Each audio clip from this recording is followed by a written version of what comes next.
করছে সবকিছু তো নালাম গো চুরি করার একটা প্ল্যান যেটা ওটা অন্য মানুষকে বলা যাবে না।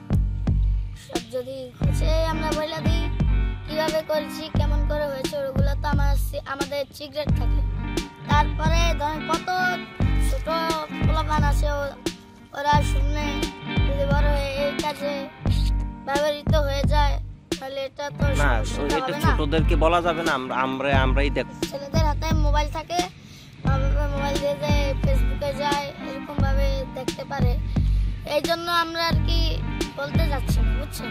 না ভাই এটা বলা যাবে না, এটা আমাদের সিক্রেট আছে, এগুলা বললে সমস্যা হবে। আমরা যে ঘটনাটা আপনাদের বলতে যাচ্ছি সেটা হচ্ছে একটা আকচির ঘটনা।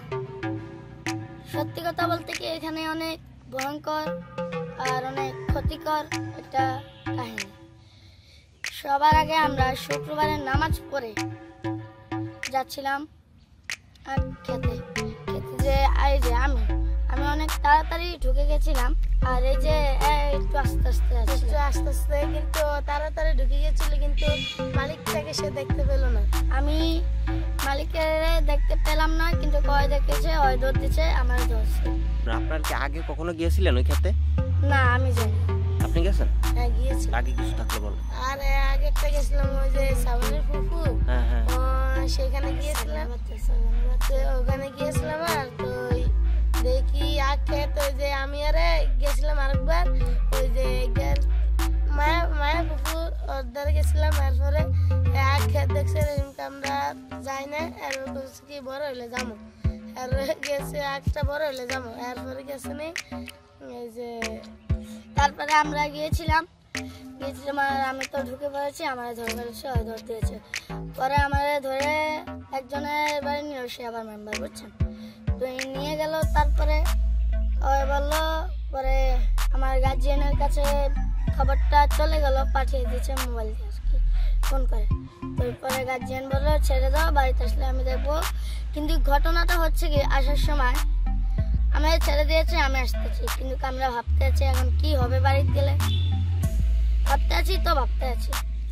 তারপরে গেলাম, কিন্তু আমার গার্জিয়ান তো আমার আর কিছুই বললো না। আমি অন্য রুমে শুই, আমি তো বাবা মার কাছে শুই না, আমি অন্য রুমে শুয়ে গেছি, ঘুমায় এসে পাচ্ছি।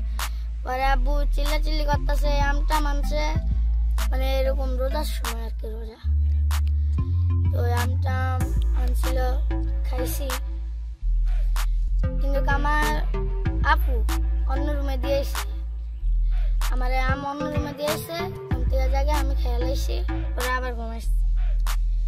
পরে আমি তো আমার রাতটা তো ভালোই কাটলো। পরের দিন সকালে এই যে এসে বললো ওর নাকি ঘরে অনেক রিমান্ড চলছিল, মাইক দিয়েছিল। কিন্তু আবার আমরা এখন ভাবছি কি হয়েছে, রিমান্ড হয়েছে? হ্যাঁ হয়েছে, রিমান্ডটা ঘরে হচ্ছে না, মানে একটু বকাঝকা করলো আর একটু বাড়ি একটা দুইটা দিয়েছিল আর কি, বুঝছে, সে বেশি। তারপরে হচ্ছে ভাবলাম আমরা চুরি করা ছেড়ে দিব, পরে ছেড়ে দিলাম আমরা। এবার আমরা এই বছর আমরা কৃষি প্রযুক্তি নিয়ে আমরা ভাবতেছি, আর চুরি ছেড়ে দিছি।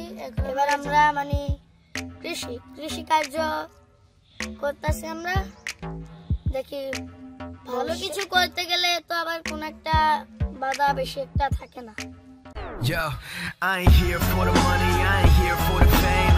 Though it might be nice to own a jet plane, I'ma do it all for you. Come along and see it's true, but the road